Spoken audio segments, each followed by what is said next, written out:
Hello friends, welcome my YouTube channel.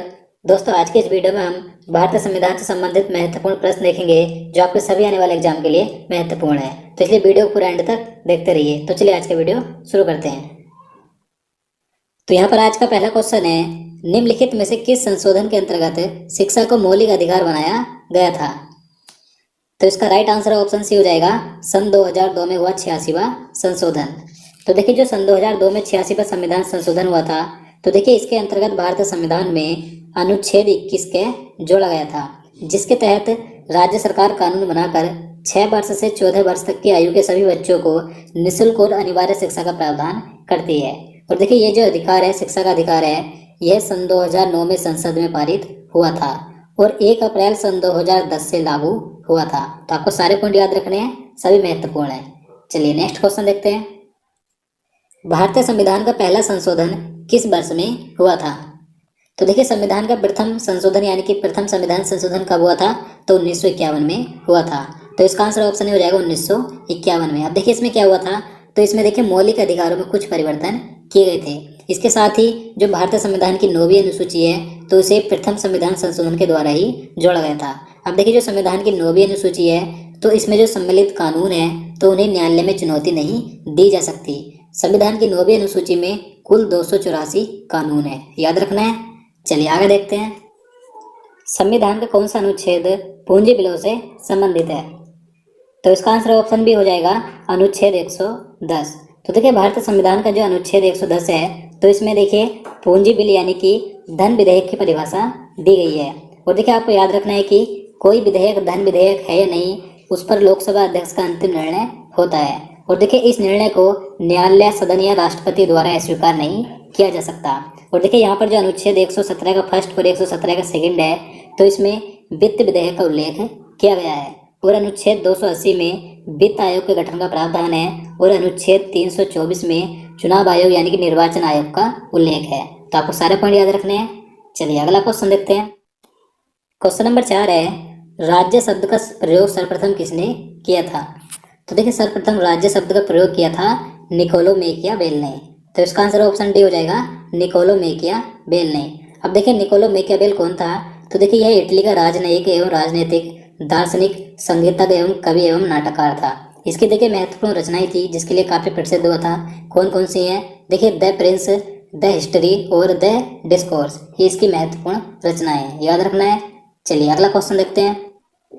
जहाँ कोई कानून नहीं होता वहाँ कोई स्वतंत्रता नहीं होती, यह कथन किसने कहा था?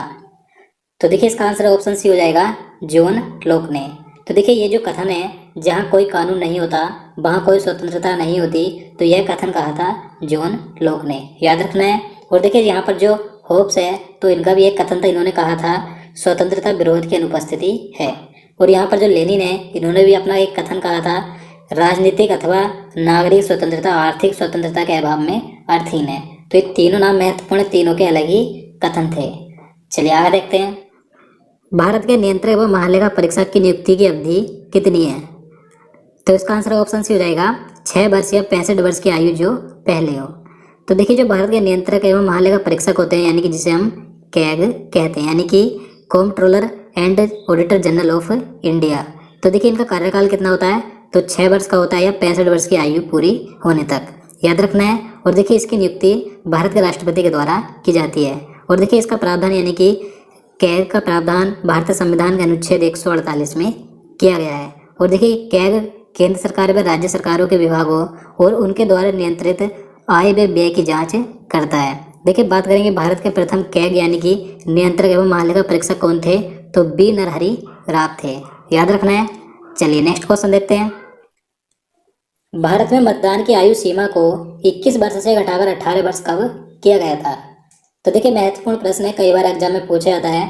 तो इसका आंसर ऑप्शन भी हो जाएगा 1989 में।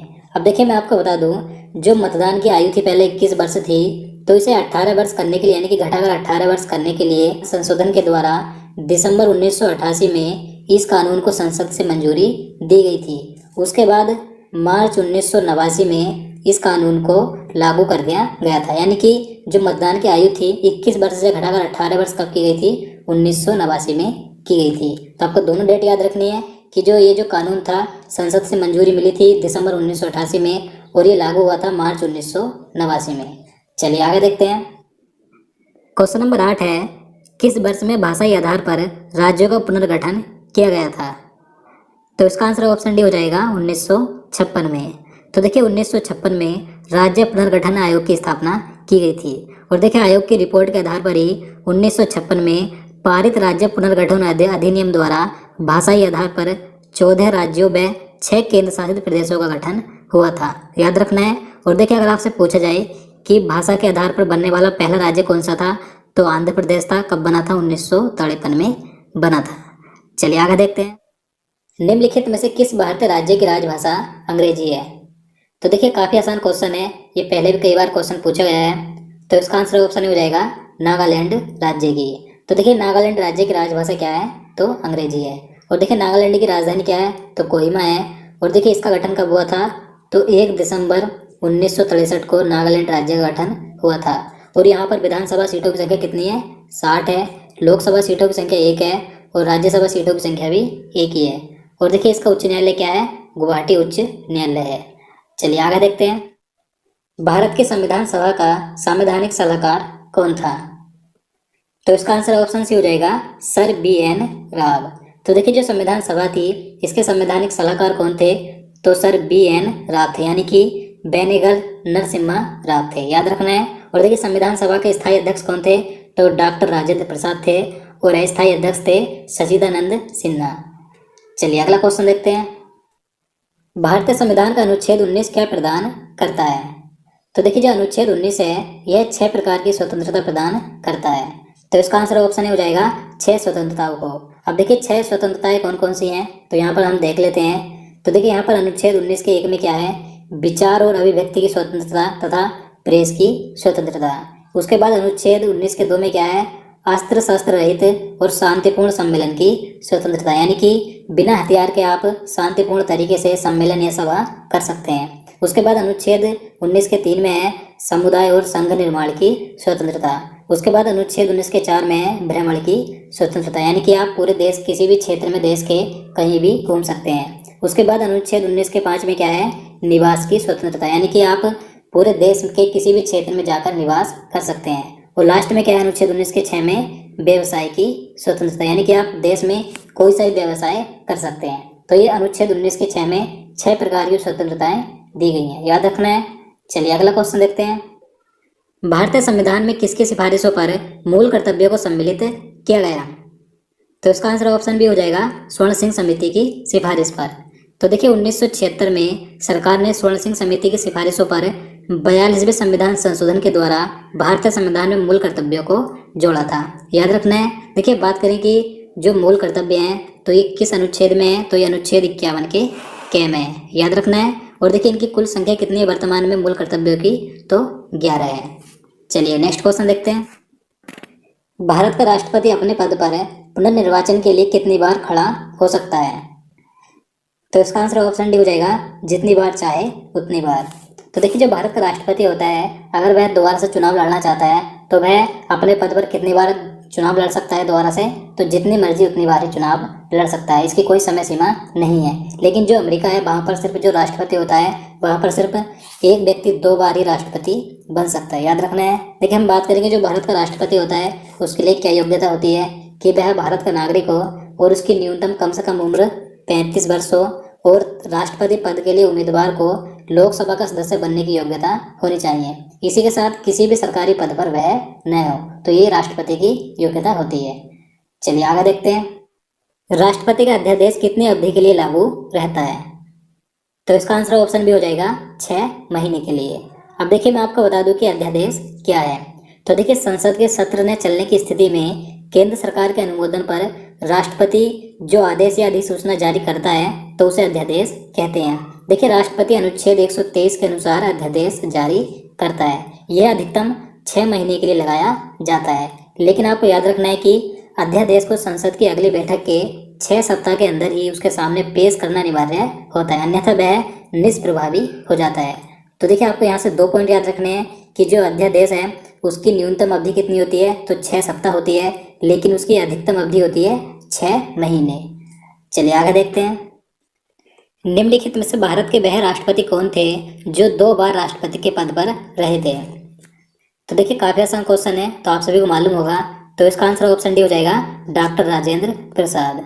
तो देखिए डॉक्टर राजेंद्र प्रसाद भारत के एकमात्र ऐसे अभी तक के राष्ट्रपति थे जो लगातार 2 बार राष्ट्रपति पद पर रहे थे। देखिए इनका कार्यकाल जनवरी 1950 से मई 1962 तक का था, याद रखना है। और देखिए यहाँ पर जो नीलम संजीव रेड्डी थे, ये भी भारत के राष्ट्रपति थे। इनसे भी एक क्वेश्चन पूछा जाता है कि भारत के एकमात्र ऐसे राष्ट्रपति कौन थे जो निर्विरोध चुने गए थे? तो उनका नाम है नीलम संजीव रेड्डी। निम्नलिखित में से कौन हमारे देश के दोनों सदनों में से किसी भी सदन का सदस्य नहीं होता है?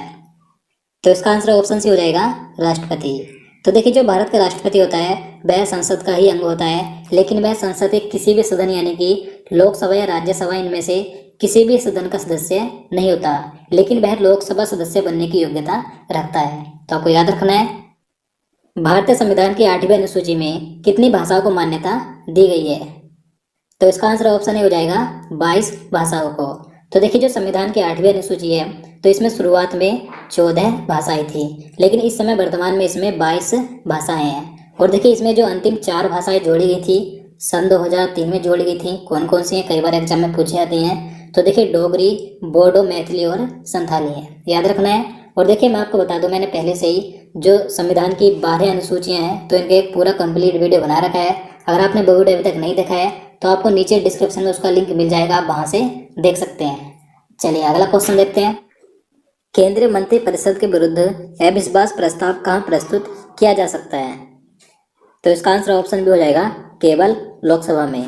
तो देखिए जब लोकसभा में किसी विपक्ष पार्टी को लगता है कि सरकार के पास बहुमत नहीं है या सरकार सदन में विश्वास खो चुकी है तो वह अविश्वास प्रस्ताव ला सकती है। देखिए इस अविश्वास प्रस्ताव को मंजूरी के लिए लोकसभा में कम से कम 50 सांसदों का समर्थन जरूरी होता है, याद रखना है। तो दोस्तों आज के लिए इतना ही। उम्मीद करता हूँ आपको वीडियो पसंद आया हो, आपको वीडियो अच्छा लगा हो, आपके लिए हेल्पफुल हो। तो प्लीज़ वीडियो को लाइक और शेयर करना, साथ ही चैनल को भी सब्सक्राइब कर लेना। तो चलिए मिलते हैं नेक्स्ट वीडियो में। जय हिंद।